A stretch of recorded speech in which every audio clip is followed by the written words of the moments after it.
Hello, everyone, and welcome to Red United TV. It's your boy, Ivorian Spice, and welcome to the Catch-Up Volume 34, another week, guys, for us Manchester United holics, Manchester United fans. For those of you who are watching, it's been a rainy day in London. It's been a rainy weekend so far, so it hasn't really been the best for Manchester United fans, even though we didn't get to play on the weekend. But it's been a horrendous week for us because we had two back-to-back defeats against Leicester and against also those scousy, those bloody scousers, bro. Liverpool themselves. And that one truly did hurt us, Manchester United fans. On top of that, Manchester United protests on top. So you know what I mean. So it's been all right in terms of the protests. It's been going well in terms of shagging all these sponsors and all that stuff. It's been well. But guys, of course, guys, as well, if you're new to the show, remember to subscribe, smash that like button. Remember to share, because why? Sharing Ivorian Spice is caring. And if you're new to the show, this is the show that we talk about the hottest, latest debate surrounding our beloved club, Manchester United. We reflect on the previous match that's happened, including, of course, the weekend roundup of Premier League matches, FA Cup matches, whatever match that was on the weekend, we look into that. On top of that, game of the week, match preview against, of course, Fulham, who we are playing tomorrow. And at the end of the week, we are playing Wolves, the final game of the Premier League season until we have our Europa League final. Of course, I've got the panel, my two co-hosts. Of course, we've got Jegs, we've got Amok. Amok, what you saying, bro? It's been an interesting weekend. It's been a rainy weekend for us up in London. I know. How's your week and how you been? I've been good, It's just the rain stopped me from doing a whole lot of things. Even Ramadan, our Eid day, it rained as well. So just need to be raining, like you said. But man's been good. Just trying to take away my mind off the football, whatever football concerning Manchester United in football. I'm trying to take my mind off it. Because like you said, it's been a really difficult week for us. Just watch us lose against Leicester and Liverpool been rough a little bit. So. And Jegs, man, I see you there. Man, how you been, man? How was your weekend? And how's it been in general, bro? Obviously, I was with you watching the FA Cup final. I was out and about. The rain was a bit mad, but, we still persevere. We still got to do what we've got to do. Good weekend. I'm looking forward to the finals, Champions League final, and, of course, our final against Villarreal. So, yeah, all good, bro. All good. That's been, guys. And, of course, guys, if you are watching, remember to get yourself involved in the show by asking questions. Of course, we will address that. But let's start it off straight into the first topic, of course. It hasn't been the best of week last week for Manchester United fans. Manchester United losing against Leicester. Was it 2-1? Or was it 3-1? I can't remember. 2-1. And also getting thrashed by Liverpool. Was it 3-1, right? It was 4-2. Wow, 4-2. I'm discrediting the whole thing. But Manchester United losing back-to-back against Leicester. On that day, Manchester United giving the Premier League crown to our ops, our noisy neighbours, Manchester City. I have to get the pronunciation right. And also losing to the bloody Scousers, our deepest rivals. A team that we do not want to lose against. A team that we look forward to. The first game of the Premier League season, we look at, when is that Liverpool game? Yeah, when is it? Yes, hope we beat those Scousers. This season, we did not do that. Boy, oh boy. Disappointing Manchester United to lose back-to-back games. Manchester United giving the Premier League trophy to Man City again. Second time now. We've done it back-to-back. Losing against Liverpool, dropping points. Guys, I'm going to start off with you, Jegs, man. Let's get into it, bro. Manchester United losing against Leicester. Manchester United losing against Liverpool. What are you saying about that, fam? Last week, when you asked me about match predictions, I did say 2 draws, right? Yep. I knew it would be a tight affair, coupled with the fact that we're guaranteed Champions League spot. We're going to take our foot off the pedal a little bit. The game wasn't a great game to watch. Leicester were dominant. I wasn't really expecting them to be as dominant as they were. Of course, we had to make changes due to the fact that we had the protest and we had the block of matches. But again, this comes down to the strength in depth. We don't have two first teams, you know. We have a good squad, but it's not good enough to be able to rotate like that and pick up 3 points against both Leicester and Liverpool. Greenwood is on fire. That's the one highlight for me, you know. Cavani with the assist. Was it Cavani with the assist to Greenwood? No, it was Diallo, sorry. Diallo with the assist to Greenwood. So I'm happy Diallo got his first assist. I'm happy Greenwood is continuing to score goals. But can't take too much from that defeat against Leicester, to be honest with you, because it was always going to be a tight affair. And with the changes as well, like I've just said, it'll make things always a bit harder. I hear that. What about you, bro? What are you saying about those two games, man? The Leicester game first. I ain't gonna lie, I'm just a little bit disappointed that we lost both matches, because from a fan's point of view, I would have loved us to at least gamble and win one of those matches. You get what I mean? Like proper. But you see, the team itself wanted to win the Liverpool match because obviously it's one of the biggest matches in the league. So I understand. But for you to conquer that second position, proper, why didn't you gamble between Liverpool and Leicester and play a good team against Leicester? Because you know if you play a good team against Leicester, you've guaranteed a point or something. Why didn't, like, for me, that's the only thing that I look about. I said, nah, everyone got their own point of views, but it happened. And boy, the second half against Leicester, we were terrible. Like, second half, we were terrible. Liverpool, I don't know what happened. I felt like watching the Liverpool match was actually painful because I just lost to Leicester 2 days ago.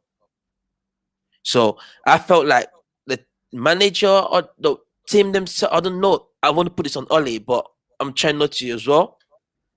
I think Oli should have done better. At least if you're a good manager, go for the right gamble. Like, no, the Liverpool, Jack just said it last week.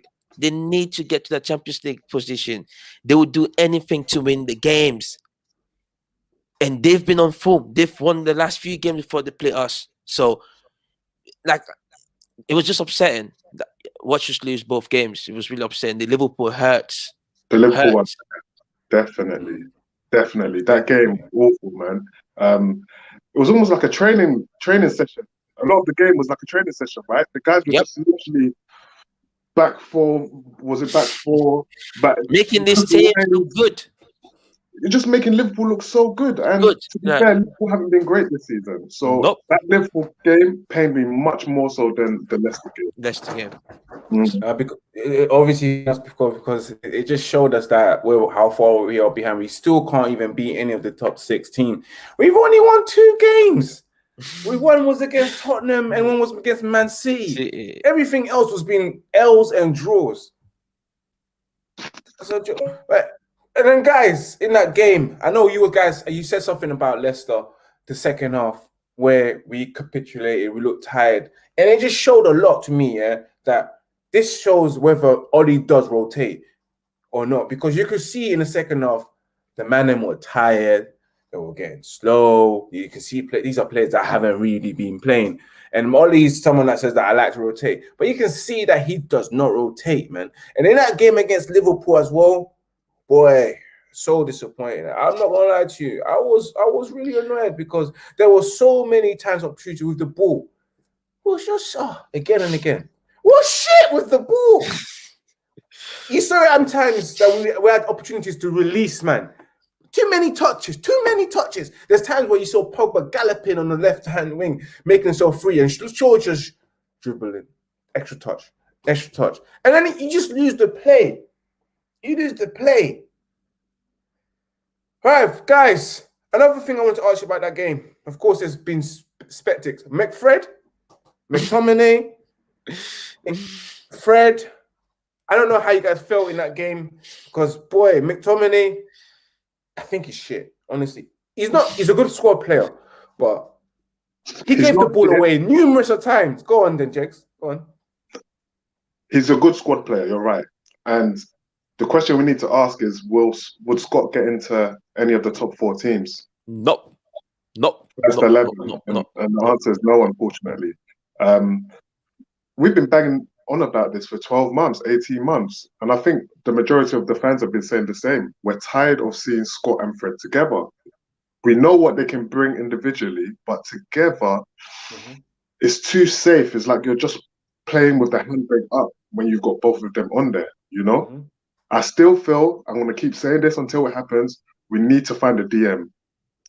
Before, I was even thinking right wing is our main priority, but now, definitely. to avoid this McFred, let's get a DM and let that be our priority, because that alone will help us create more, because we can have 2 centre mids who can create, as opposed to 2 centre mids who are solid at times, but in terms of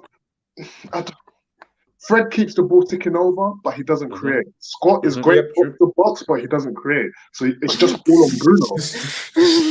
It's the worst fusion. You have 2 defensive midfielders, and we still concede goals. 2 defensive midfielders, and we still concede. What are they there for? And you know what? Yeah, people like to scapegoat Fred, innit? Because I just feel like it's unfair. Because I feel like Fred is the better player out of those 2. You see that, and it's unfair. And again, Fred being racially abused again on Instagram, on social medias. Shame on you guys. It's unfair. Sometimes we're putting the Mac before the Fred. The only time we're supposed to put a Mac in front of anything is McDonald's mac and cheese, bro. We shouldn't be putting. It's an insult to Fred. How can you be putting Mac in front of Fred, bro? I'd like to disagree, you know. Why? Go on. As a holding midfielder, if you were to play one holding, I would prefer Fred. But in terms of what they can offer going forward, I think Scott offers a little bit more than Fred, you know, going forward. But for the DM spot, I agree with you. Fred definitely individually can hold it down. But I would still think Scott is a better player going forward. I'm not going to lie to you. I'm not going to lie to you. You're saying Scott's a better player going forward, but I've seen him, fam. He just gives the ball away. All he does is do side-to-side passes, and his side-to-side passes are also shit. Is in the instructions. Like, if he's playing alongside someone in centre mid and he can go, because you know he's got a shot on him. Yeah, he's got a shot on it once in a while. In the opposition area, he's not too bad. For me, it's just as you get deeper and deeper, it becomes worse and worse. Jex, DM there. Jex, if Scott scored goals like Gerrard or Lampard, yes. But it's nowhere near these players. But like, do Gerrard and Lampard why does he have to start? They don't play DM though. No, that's what I'm saying. He don't score goals. When you say he got shot in there. DM. DM don't score like that. Yeah, though. But what's he got to go forward with? You say it's better. Fred does much better going forward than him. The only thing about Fred is final third is really, really poor. But going forward, Fred is way better than McTominay. McTominay is the weakest link among them 2. And playing them 2 each other makes it worse. And do you know what pisses me off here is the fact that Fred's the one that comes off. And I see McTominay. Let me give you guys an insight. His passing accuracy in that game was 76%. Extremely poor. I feel sorry for someone like Van der Beek that sits on the bench and sees that and says, "Wow, I don't get to play, you know, but these men are shit." He sees that and he's like thinking, I don't even get a look in. What do I have to do? Honestly. And another debate I want to talk about. Let's move on straight on to another one. Henderson. I was waiting for this one. Henderson, they're here now. Everyone keeps on saying this Henderson guy. You can get onto him for his performance against Liverpool. It was shocking. It was shocking. Mistakes. And you know what? This ain't the first time I've seen these mistakes, you know. Because I honestly think, my honest opinion, I honestly think Henderson's an average goalkeeper. He's just good. He's a good goalkeeper, but he's not the material of Manchester United caliber. I think he's good. But you ask a question, what's he good at? Is he good at shot stopping? Is he good at commanding his box? Yeah, like tell me what his outstanding qualities are. No English pundit can tell me, bro, because I just want to see that, he makes good saves. But I know what he's good at, shot stopping with his feet, good with his feet and shot stopping. I'm up, man, because I think it was his fault. Those goals, especially the blunder one where It tossed. He tried to catch it, and then was it Firmino that capitalized on it? Firmino, his last goal. What's your opinion on Henderson, man? I've been saying that it's just upset me. You see, if it was De Gea that played against Liverpool and gave him the performances, then you got every right to put De Gea on the bench for your next Premier League match. But when De Gea ain't done nothing, he just spent on when Spain to see his family and came back, you put him on the bench. For me, I feel like that was really, really harsh. It's karma. It's like we all know this player's average. He's getting there, but he hasn't got the quality or the experience to start being number one keeper Manchester United. But what the media did was they done the same thing for Pickford, all these other keepers. And when you see them at the like I said, the final third, when you see them, you see like, wow, these players are all gimmick. These players are all gimmick. We've seen them. That's how I was never faced. I've been criticizing this player before he even became number one. So I want to see more. I'm not convinced. I want to see more. So for me, what just happened is just to prove me right. Like, oh, there's still more job. This guy needs to do more job. He actually got way more way to go. Way more way to go. Definitely a lot way to go to be Manchester United's number one. Jez, what about you, man? Let me get your intake on this, man. I agree mostly with what all of you said, He's not Manchester United's number one yet. In my eyes, the potential is there. I see a very good goalkeeper, but he is not Manchester United's number one. And the reason why I was delighted that we had him as our number two was that he was putting pressure on De Gea. Now, De Gea has been on point since he's been putting that pressure on him. So I don't know if maybe something happened backstage whereby De Gea had his kid and he flew out to Spain. Maybe he spent an extra 2 days out in Spain. Maybe he didn't know what happened, because since then he's been dropped. So there's only a couple games left of the season. So De Gea needs to step back in for me for the last 2 games and, of course, the final against Villarreal.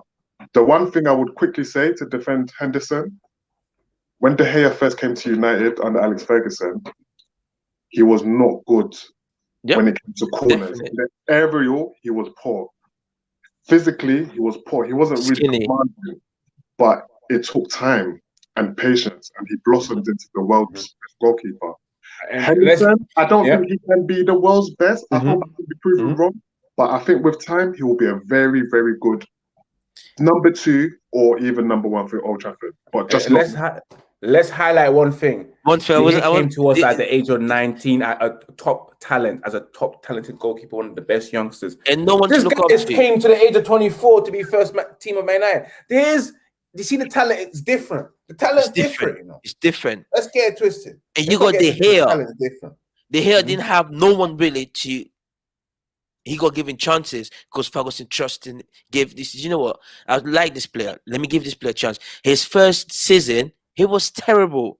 When you said his first season, he was terrible. The same as ever. These players, the first seasons, they were all terrible. We see this. They all made promise to the fans. Say, watch us the second season, and we've loved this player ever since. So for you to do that, I don't, like you just mentioned, maybe there must have been the backroom stuff that happened that we don't know about. But this decision is really, for me, it's unfair. It's really unfair. It makes you ask yourself, where is that word called loyalty? Which players don't have for clubs. Where is that word called loyalty? The players don't have it for the clubs, but you're paying these wages. I don't even think it's a case of loyalty. I think for me, it's just a case of who's playing better. And De Gea's had a better season than Henderson this season, for me personally. So I really don't understand why he's been dropped the way he is. It's a bit confused, but it is what it is, I guess. Ollie's the gaffer, innit? Shout out to Akil P, who says Henderson is overhyped by the English media and looks bang average. If we keep him and let De Gea go, it will be a mistake. Dean should be sold with a buyback option. Then this will go straight into my next question. Now that we see that we have a goalkeeping issue, we know that Henderson can't be number 1, and I believe that the club's probably looking to get rid of De Gea, get him off the salary books and that stuff. Does that mean that we should get another goalkeeper in? I'm hearing that Donnarumma is available for free. I think he's probably way better than goalkeeper than Henderson, AC Milan goalkeeper, the young goalkeeper. He's a great goalkeeper. We've known about him for years. I think he broke into AC Milan's team when he was, what, 18? Yeah, he's a very good goalkeeper. And to get him for free will be outstanding. But for me, the priority should be to keep De Gea, man. Like, thank you, Jakes. Keeping De Gea will help Henderson mature into a good goalkeeper, especially if De Gea can be with us for another 2 to 3 years. So we shouldn't be looking elsewhere, man. What's the point? Don't make no sense. Keep him. You just said it all. Keep him. Big up to QP. Make sure you smash that like button. And guys, if you're watching, remember to obviously smash the subscription, and also remember to share, of course, amongst all your social medias and get people on to watch. Another thing that we was missing in the game, of course, was, I hate to say it, I really, really hate to say it, slabhead, butthead. We've seen a defensive frailty in the last 2 games without having Maguire there. You know, the lack of organization and stability at the back line has really shown with the absence of Harry Maguire. And it pains me because, you know, we all think that he ain't really the best. And now we see when he's not there that, well, guess we're wrong about Maguire. He does have a kind of a sort of impact. What do you guys think of that? Maguire not being in defense, is he really missed? He is missed because he brings certain attributes to our game. Remember when I told you last week, he's actually good at playing, bringing the ball out and playing with the ball. He's good at heading, like you've just alluded to. He's good at organizing the back four. But I still feel we need to do better. I still feel like Maguire's an average centre back. But he won't be missed. Bailly, as much as I love him, I know he can be so rash at times. I feel like Bailly needs that cool head next to him. He needs Maguire next to him. Lindelof and Bailly hasn't really looked great. But to answer your question, we are missing Maguire. But we're also missing an elite centre-back, and we haven't had one of those in a little while. Absolutely, bro. What are you saying about Maguire's absence, man? Are we missing him or not? Against the Liverpool match, everyone's saying it like because he's not playing, that's why we got trash. I don't think so. I still think even if he was there, we still lose against the better team that day. So for me, say we miss him. Yes, we do miss him because you guys just highlight a few of it, stuff that he's good at, like the organization. I can see that a little bit. Like, do he organize himself or the other defenders? I can see that we missed that. I haven't seen that for the past few games. So for me, that's the only thing that I feel like the team missed. The organization, we'll say defensive on centre half, the team, they missed that. Against any team that plays like how Leicester played United, he will get packed. Liverpool, the way we play Liverpool, well, girl will definitely get packed. It's just, for me, it's just something that I feel like Jake just said it all. We're still missing that elite centre half, and we ain't got one yet. Maybe if we get someone different, he might partner well with Maguire, because obviously it's the best among all the ones that we've seen so far. Absolutely. We've got Akil P again saying that the absence of Maguire has been clearly visible, but the goal we concede are down to McFred and Henderson making mistakes. We are missing Maguire area's ability, but still not good enough. I know, fam. We all saying the same thing, literally. Kill, man. We absolutely know it's not good enough. Even though we don't even rate Maguire, but we're like, God damn, we miss him, you know. This just shows you that the team is. I used to think maybe with 2-3 players for Man City and Liverpool, but we ain't actually not 2-3 players. We're more than that. Team. We're like way more than that. Like we need like investment and also a squad 5-6 players. More. Because I believe a lot of players should be leaving as well. Players like Matic, if you want to get rid of his service, you got Phil Jones that needs to be getting rid of. Mata, time for him to go. You know, who else is there that needs to go? That we don't even. Daniel James, Jesse Lingard. You know what I'm saying? We just really need to strengthen our team and our core. We need a striker. We need a center defensive midfielder. We need a right winger. We probably need a goalkeeper. You never know, because I don't know what the situation with De Gea is like. Let's move it on. Move it on. Forget that now. We move it on to has been a breaking news so far. I don't know. You see, Akil Peel knows that Phil Jones is still there, and we don't know why he's still there, and we don't know what his injury is now. We don't know the extent of his injury, how long it is. We just know that he's out. If it's depression, sorry, bro. I understand. Yeah, I understand. Maybe Google. Let me type into Google Phil Jones. What's going on? Google. But let me move it on to the next segment. Of course, big breaking news today. I'm not sure if you guys seen this, but Harry Kane is still insisting that he wants to leave Tottenham. And another news saying that Manchester United, Manchester City, and Chelsea have all taken it, hinted of an interest to his representatives. How do you guys feel about that, man? Harry Kane insisting to leave. You understand that? We all understand why he wants to leave. He's never going to win any trophies at Spurs. You get me? He's had how many opportunities? 2 opportunities, 2 finals. They've blown it. What you guys say, man? Harry Kane? Nah? Or we got bigger problems than that. You know, we don't need that. We need to invest that money elsewhere. Invest the money somewhere else. If you're shouting 150 M's, then for me that's a lot of money to spend on him. We could divert that money and get 2 world-class players for 2 different positions, probably. It's a tricky one. For me, maximum 120 M's, I'll get him, you know, definitely. 100 to 120 M's, I would. Any more, then I would. Because, you know, Kane guarantees you minimum 20 Premier League goals. Definitely. That's minimum. So it will be a very good investment for the next 3 to 5 years, in my opinion. Definitely. What are you, That's a difficult one. But I think we want at this present time, I don't think that's the right priority. Our priority is to get proper defensive midfielder and get centre half. If we can get, like Jack just mentioned, if we can get 2 solid players with the price of Harry Kane, I'll go for them 2 players. But even spending 120 on Harry Kane, I won't do that. Like 100 max. And whatever comes on top, you break it down, you do something. It's Corona time. You go use the Corona discount. But obviously, we get the dickhead tax like X said last week. Yeah, but we got, you know what I'm saying?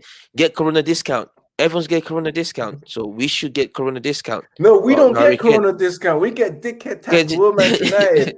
They don't care. They can go balling. Like, they don't care about COVID. You know? No, but if we get Harry Kane, if we get Harry Kane, it will be a really, really good thing for us. Very good thing. But for me, if it's this, I'll go get 2 different players that'll cover 2 options, because we've got Rashford already. Cavani just signed a deal. You get what I mean? You got Greenwood, who's doing so good. This place can become better. Go improve on the team. Go get defensive midfielder and the centre half, proper solid centre half. I think we're good to go. No, definitely. We are definitely good to go, man. But me too. I just think that Manchester United should just forget about Harry Kane and focus their money on really strengthening the squad. You know, if we can get Harry Kane, a couple of add-ons, good fee that doesn't really affect our transfer budget, and it's part of if it was part of buying a striker. If we was planning to buy a striker, then cool, do your thing in it. Because if you was trying to buy Haaland to appease us or whatever, yeah, and you want to sign Harry Kane, do your thing. If it was part of the transfer plan to buy a striker, yeah, go ahead. But don't splash all the money out and not be able to get a right winger or CDM when we stick with what we have, because I'll be upset.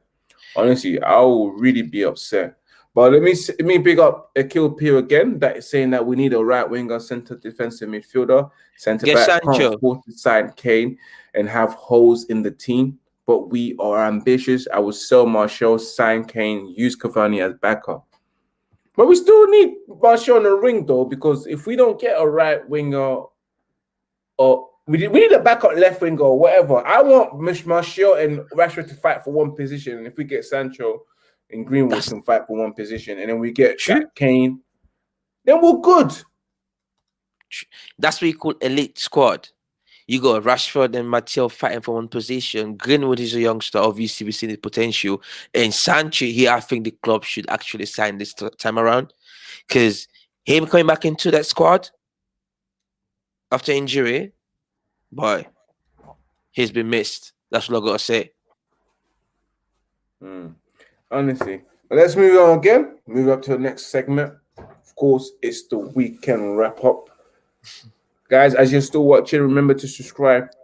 Smash that like button as well. Remember to share. Let us know what you thought of the game against Liverpool and also against Leicester as well. Let us know what you think about Harry Kane, whether Man United should sign him or not. But let's move it on. Weekend wrap up this weekend. Manchester United, of course, not playing on the weekend due to playing on Tuesday and Thursday. We are playing on Tuesday tomorrow. We've got Leicester that beat Chelsea in the FA Cup final, making history, winning the FA Cup for the first time in their history after about 3 or 4, 5 attempts in the final in their past. Great to see a club that's in tune with their fans, that's in tune with the owners and in tune with the players. Everything's in sync, singing off the same sheet, the same hymn, I meant to say. It's lovely to see that. It's lovely to see your club doing that. You want the same thing for your club, like everyone's in it together. But unfortunately, it ain't the story for Manchester United. Brilliant. Of course, we've got Spurs winning 2-0 against those Wolves. Newcastle, sadly, unfortunately, losing to Manchester City. Doing ever so well, giving them a challenge. But City again showing their strength, showing their resilience, winning it 4-3. West Brom versus Liverpool, where we saw a goalkeeper score the winning goal. Don't ask me how. Yes, it's true. A goalkeeper scored the winning goal. No, it wasn't a penalty, but he scored the winning goal. Just to let you know. Brilliant, man. Obviously, Noah hasn't played yet, so there is no slander, You get me? But guys, Leicester beating Chelsea in the FA Cup final. Man, seeing what I saw at the end with the owners celebrating, everyone hugging, crying, saying, this is for your dad, and all that kind of stuff. This is what we planned. This is what we were doing this thing for. This is the project we planned, and look how it coming to light.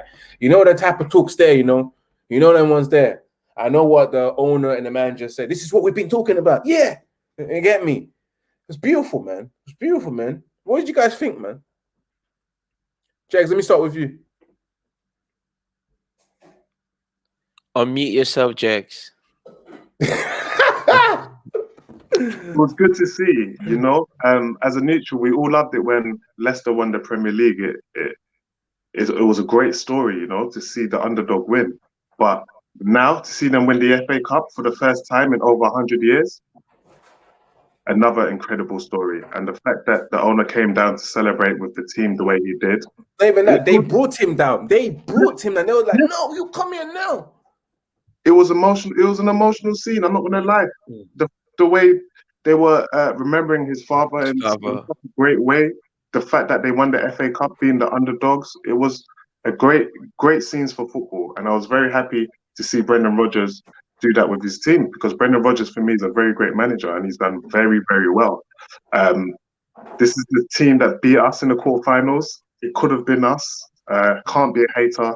Give it hats off to Leicester, man. They've done well to beat Chelsea, who are a very, very good team at the moment under their manager. So good work, Leicester. Good work. What about you, Amok, man? What did you think of all that scene that you saw with Leicester? That's beautiful, though. If every football fan can experience that, but just few. So we're all jealous of Leicester, actually, because we wish that was us and the owners doing the same thing. But it's beautiful, and obviously based on what happened to the dad and outside the stadium as well. So for that football club, it's incredible. Come on, I was happy for them though. And just to highlight something, Chelsea been to 2 finals already and lost it. Chelsea females lost the Champions League final as well to Barcelona. I just wanted to highlight that. Yes. That's football. What's the score? I can't remember. 4-0. Did it end the 4? I thought it was 3. Bro, They got 4-0. yeah. 4-0. Within the first 30 minutes, Chelsea was down by 4 goals. I thought it was 3. I 30 just like seconds literally. they conceded. Peak. It's very hard for Chelsea, you know, right Wow. now. If you're a Chelsea fan, men and women, Bele. Yeah, but it's a beautiful scene, though. That's one thing that we love. And the only thing I could say would have been really, really good if the fans were like they had like a lot of fans to celebrate that moment with them. It would have been beautiful, better than yesterday. But yet They did still, get it's fans. beautiful. Yeah, but not as much as it's limited fans. So like, I'm just saying, like, because this club been through so much. A few weeks ago, we mentioned Leicester. Compare Leicester to Bayern Munich based on how the owners and the players, how the team just operates itself. They do business outside the transfer window. Sometimes you just see they got these players, but it's beautiful team. Like whatever they do, the owners, whatever structure they build into that team, is going to last them for a very long time, and they might become one of the biggest team that this country might see. Because money, every little clubs, these small clubs get money. Let's stop saying Manchester the richest club. No, we just got fans. But say physical money, this club's got money. Newcastle, them other clubs, they got money. The owners got money. They might not spend it, but Leicester's a good club. I'm happy to see what happened yesterday during the weekend against Chelsea. Obviously. You know, I was definitely happy, man. It's just a beautiful sight, man. It was emotional. And you want the same thing for your club again, you know? I don't want to be petty, but I just gotta say it, like again, like we want the same situation, we want that same relationship. I looked at that, I was like, oh, I wish I had that. I want that. It's a shame, though. You know? And our owner can't even ask when he got asked to say sorry to the fans. Your only chance you could get to make things right for me, not you having no letter to this. Nah, that's you saying there thinking about what you want to say. You got caught slipping. For me, that was the biggest chance you got to make amends to us. But even that, you couldn't say nothing. Like, it hurts. So that's as a football fan, we got to still big up to Leicester. And we'd love to see them sins. Big up Richard Styles. It says Weghorst instead of Kane. I don't know what that means, but big up to you for coming in. Here's Weghorst. I don't know, unless you can tell us, Richard, who that is, because I would like to think if that's Martial or I don't even know. I can't think of who. But it was, like I said, it was beautiful, man. It was just beautiful, man. Another team that won was West Brom. Versus Liverpool. Goalkeeper scoring the winning goal. It's been a long time since I've seen that. Must have been Alex Becker's best day of his life. Scored that winning goal. Because you know Liverpool need the 3 points. And you knew how important those 3 points were. Last minute. Shocky. I was like, what? I ain't gonna lie though. I felt good. It was beautiful. It's a beautiful scene. That's football. I loved it. I loved it. I love to see that. Even though it was the ups, you don't want to see Liverpool get that 3 point, but just to see the reaction, the way he had the ball, everything, I was like, wow, that's a keeper, you know. Never. That just tells you if you find yourself within that 18-yard box in outside the offside area, but you can cause havoc, no matter who you are. Oh, Weghorst has 36 GA record for football. Oh, striker from okay. I don't think I checked him out. That's why I said he's that. Striker from Wolfsburg. I need to check him out and see what he's saying. I will see that. Definitely, Richard. I'm gonna check him out on YouTube. You know, what's his age? 36 Hopefully GA. he's young. Hopefully he's a young player. Yeah. No, he's 28 still. 28. That was same age as like Kane. Kane is used to the league. If I was to choose, I'll choose Kane because Kane knows this league. Probably me too because he knows the league, but you never know. Weghorst could be the cheaper alternative that probably bang even more and not get injured. You never know. Let's move it on. Game of the week, of course, guys. My favorite part show, which we announced our game of the week of the weekend, and why. I can't throw for a very long time, I reckon. So I'm gonna keep mine like the way you guys do it, you know. My game of the week wasn't even the men's football, bro. You guys needed to see yesterday the way Chelsea got pepper. Chelsea women's team got pepper by Barcelona. Beautiful goals, bro. This girl called Mertens, another Mertens, yeah. Damn, she twisted up certain man's souls, taking souls out for the assist, man. Big ups to Chelsea women's teams that got to the finals for the first time in their history. Big up to the coach as well. I forgot her name. She done really well to get there. But boy, oh boy, Barcelona as well. First time winning it as well, because they were in the finals against Lyon and they did lose. I saw that game as well. They got packed in like around 4-1. I only watched the finals, you know, because of course I think it's a great spectacle, and you always would love to see a final, especially especially with the women's team. I always watch the finals, the World Cup, Euros, or the Champions League, you know. And I'm sitting there with my woman. I'm like, you should be watching this, you know. This is the reason why this sport is not, you know, thriving, because you women are out here watching your Instagram stuff and all that stuff, and not supporting your women playing, fam. And you want women to have equal pay in sports, you need to buy the tickets and invest, you know? True. Dedication. True. What was your game of the week, bro? I'm going to start with you, Jex. I'm going to go with the FA Cup final, you know? Yeah, I wouldn't blame you there. Simply because of the emotion that it brought up amongst the fans watching the game. The great goal by Tillsman, you know, 30-yard out strike in the final for Leicester. And the mere fact that it was their first FA Cup win in over 100 years. You don't get better than that, in my opinion. So that was definitely my game of the week. Amuk, what was your game of the week, bro?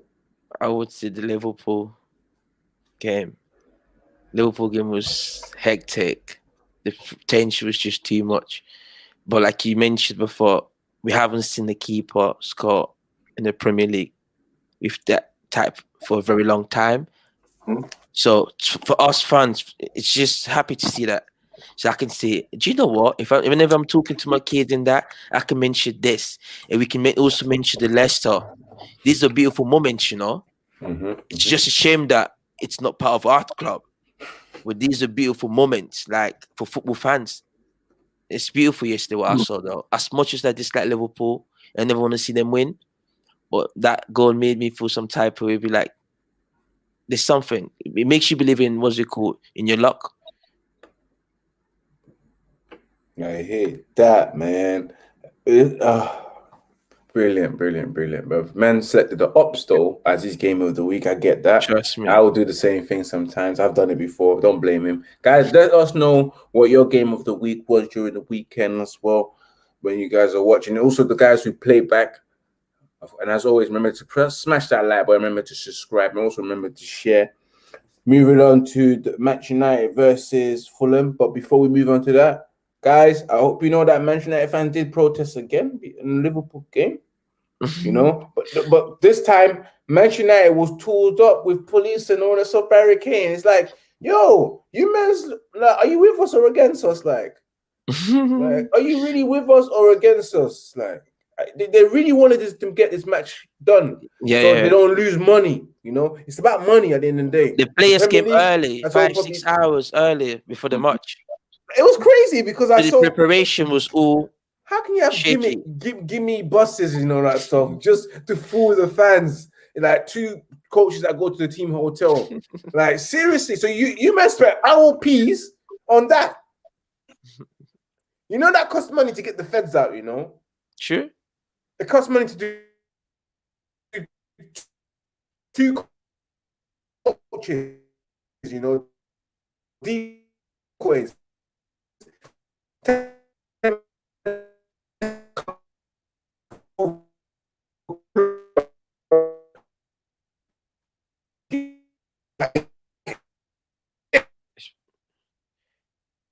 Jakes, you're right there.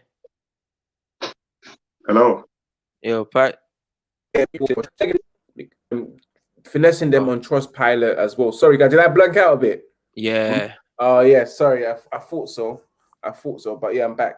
But yes, I was going to ask you guys your opinion of what Manchester United fans are doing right now. The protests, are they going to protest again against Fulham tomorrow? Are they going to protest on the last game of the season? Like, they are shagging all the sponsors going on Trustpilot and giving them ones. I haven't done it myself. I don't care. I'm about this life, you know. You get me? You're savage. I don't care, man. You're giving them one, bro. Even I never used your product, but I'm giving you a one. You get me? What do you guys think about that before we move on to the match preview? I think it's a shame that we're coming up to the end of the season, because I don't want this momentum to die down over the Euros and coming into the new season, because I feel like the majority of the fans want the Glazers out. And if I was in Manchester, I would probably go there and protest as well. I think it's a case of making sure that no one's hurt. Please, when you're going out to protest, don't get too waved before you go there and do stupid things. Let's keep it 100 and let's protest for the right reasons, and it's for Glazers to sell the club. So I'm all for it, just as long as nobody gets hurt. Definitely. What about you, Amok? What do you think about that? I'm all for it as well. If I was in Manchester, or living in Manchester, I would love to participate. But like Jake just mentioned, please be careful. Do like a proper protest, like decent protest. People, it's hard for you to go outside and have a peaceful protest because people's mentalities are different. But guys, let's try our hardest to make this peaceful as much as we can. But even after all these games, even if people go turn up at Manchester Stadium during the pre-season, let's do that. I'm all up for that. The Glazers need to. I don't know what they have to do. The fans need to do, but the Glazers ain't listening to us. So obviously we got to do whatever they got to do for them to be hard, and I'm with it. Wherever, as long as it's non-violent, I'm with it. You definitely have to be with it, man. And also, quickly, all the Man United fans in America, you two do your part as well, man. Do your thing. Yeah, no, do you think, man? Show up at man's house. From what I can see, these Joe Glazers guys, they're across the pond. Mm-hmm. They're not. I'm sure they don't even know more time whether we won or we lost, who our next game is. They don't really follow Man United like that. I don't think so. I would love for the American fans over there to put the pressure on that side as well. It will help. Rich people don't care about media. They don't listen to media because if they do listen to media, they know that that's the downfall of them. I saw the man the way was it Joel Glazer, Aaron Glazer running away from the Aaron. Yeah. Do you have anything to say about the Man United fan? He's like, no, move, press his button, gone. Spun away. Press that button, shoot, gone. That was so funny. But guys, let's move it on because of course we're coming close to the end of the show. We ain't got roughly about 10 minutes left. Manchester United versus Fulham. Manchester United are playing Fulham on Tuesday. And of course, if they play, Manchester United will be playing Wolves on the final game of the season. I just want to get you guys intake on what you think how the match will go against Fulham and also the score and also the match against Wolves. The Wolves games will be at their ground. Mm-hmm. These last two games, we've guaranteed top four. Don't expect anything magical, man. For me, it's a case of rotate again. Some players who haven't played this much this season, Van der Beek, Diallo, these two games are opportunities for these two to play for, in my opinion. Fulham are already relegated. I expect 3 points there. Wolves, mid-table. I don't think they have anything to play for. Again, another safe game. I expect another 3 points, but would Man United give that to me? I'm not too sure. But these are games that have no importance, It's all about the Villarreal game. So I'm not too... Of course, I always want to win, but I'm not too fussed if we don't get 6 points out of the next two games. 4 minimum is ideal. And what about you, Amok? What do you think about those two games? I think we should win. We lost the last two games, so we should win the last two games. Like Jake just mentioned, these are not teams that we should... Leicester is better than both of these teams. So I believe we should go out there and do the thing. But like what Jake mentioned, use the right players. Rotate the players that you believe that can actually do something for you. We've seen glimpses of Diallo. We've seen what he can do. And we all know what Van der Beek can do. But if you see, during the first Leicester match, you saw these players tired. They're getting tired because they're not used to playing. How you gonna play someone 90 minutes that haven't played whole 90 minutes throughout the season? So, like I said, I hope Oli can do something magical, and I don't know, like just make us win all last 3 games, the last 2 Premier League games, and I'm thinking in the future, the Europa, win Europa. We have to win. I'm thinking in the future. Inshallah, hopefully next season we stay in the Champions League final. Hopefully, but we'll see. But yeah, me too. I just think that against Fulham, we definitely will probably get 3 points and beat Fulham because they're already relegated, so they got nothing to provide for, nothing to play for. They're just there just pride. Just United. Just there. They're just there for the sake of it, just to get one out of the way to the end of the season, so they can remember you said when you see that badge there, these players turn up. Yeah, they did turn up, but they don't need to turn up anymore. There's no point. We're just going out there for the sake of just going out to work. But yeah, and also with Wolves, I don't know, man, because Wolves' tricky game. We don't win at them. We don't beat Wolves too tough. We've struggled. So I just don't know, but I think we might end up having a disappointing result at the final game of the season. Knowing Manchester United, that's how they do things sometimes. But it's definitely important for us to build momentum to the Villarreal game. So we should definitely be looking to go strong and beat these teams and get that build up so we can beat Villarreal. But yeah, that's why I think, man. Now, as we come close to the end of the show, it's come to the part where it's question time, guys, where I asked a random question. And today's question, of course, involves a couple of players, and it involves those players that obviously play for Manchester United. Most disappointing flops out of these players here. I'm going to ask you guys a question. No tennis questions this week, no? No, I was going to say that, Jax don't say nothing. You don't know nothing, bro. Jax don't say nothing. General question. I can't even ask you outside sports question. It needs to be sports with you. But yes, guys, out of these players, Diego Forlan, Gerard Piqué, Giuseppe Rossi, Juan Sebastian Veron, Angel Di Maria, Ramadan Falcao, Bastian Schweinsteiger, and Anderson. Who would you consider the most disappointing flop? And when I say disappointing flop, one that you wished it actually worked. Like out of all of them, like what you know what I'm trying to say then? Can I go first? Oh, the one that got away, basically. Is that what like you wish it really worked out at Manchester United. Okay, I'll kick off. Go on then. I'll go for Piqué, because there was a lot of hype around Piqué at a young age at Old Trafford. Like there was a lot of promise around him, and the games that he did play, albeit few and far between, I saw things that I thought, okay, there's a play in here, and we all saw what he done at Barcelona. So for me, that is the one that got away. What about you, Amuk? Sorry, because you wanted to go first. Just based on racing, I go for Di Maria. Hey, I'll go for Di Maria. Like the man that house got stuck up and he got shook and he ran away. He wasn't ready. He wasn't ready though. He wasn't ready. But I'll go for him. He's the demon. I like him. And I'm gonna have to, go with my boy Jakes as well, because that was my player, man. Gerard Piqué as well, man. I thought it was the most disappointing. The fact that it wasn't a flop, just that disappointing transfer flop in terms of the success that we got out of it, or the return that we got out of it, because we've had so many defensive problems. And I thought he was the ideal guy to take over the helms of Rio Ferdinand, becoming that ball-playing centre back, and looking at his career at Barcelona, establishing himself as one of the best defenders in the world, winning the World Cup, in the Euros. He would have been ideal, would have been one of the best, man, to have that. Gerard Piqué. I just thought it was a flop, man. I wish he wasn't so keen on wanting to play so much, and Ferguson was like, but you know what's so funny? Even when he left, there was opportunities for him to play, because that's when Rio and Vidic started getting injured frequently, man. But I really wish that Gerard Piqué, that transfer did work out, man. Did work out.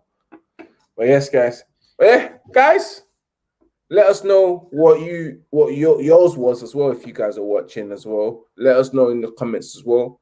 But of course, we have come to the end of the show. We would like to thank you for watching. You know, you stuck with us 55 minutes in. You know, you're still there. You get me? I'd like to thank you guys for watching. And this is the part where I pass it on to the guys so they can plug themselves in, so they can let you know where you can find them. I'm going to start off with you, Amok. Where can the people find you? They can find me on Instagram, prettyflaco_16. Yes. And Jex, where can the people find you? Same Instagram, Jegs_United. And of course, guys, you can find me here every Monday, every Friday, of course. Monday at 8 p.m., Friday at 9 p.m. You know, Friday's the night, you know, weekly bulletin, live and direct in your face. Also, you can find me on Thursday on the Bits and Bobs show, the Man United podcast, of course. And as always, remember to follow the official Instagram account of Red United TV, which is Red United TV 1, baby. And also remember to follow the official TikTok account of Red United TV, which is Red United TV.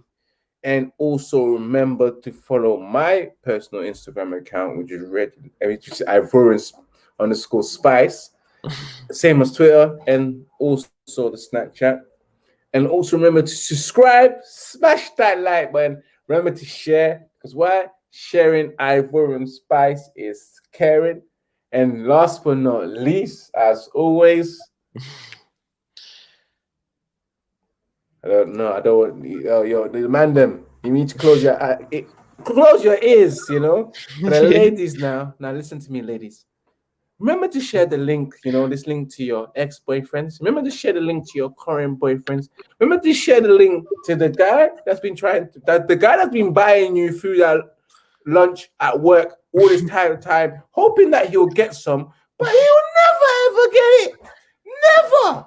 Remember to share the link to him. Remember to share the link to the guy that's been trying to mute you at the bus stop, has been asking you for your number, and you have told him, I have a boyfriend, but he told you your butters anyway. Remember to share the guy that's been trying to mute you at the train station, tube on the ground, been asking you for your number. You've been telling that you got a member. He's been telling you that you could be friends, but he ain't listening. He keeps on saying we can be friends, though. Remember to share the link to the guy that's always been trying to mute you since you were friends, but you just see him as friend and you put him on the friend zone for so long. And also remember to share the link to your dad's friends that's been trying to mute you, telling you, you have grown. And when they see this link and they ask you, what is this? Tell them that you found a man that can do it way better than them. And that's Ivorian Spice. And as always, guys, remember to keep it united. And also remember to keep it Red United for this week. You get me? As always, peace and love. We are out. Amok and Jegs. Peace out, bro. Peace out.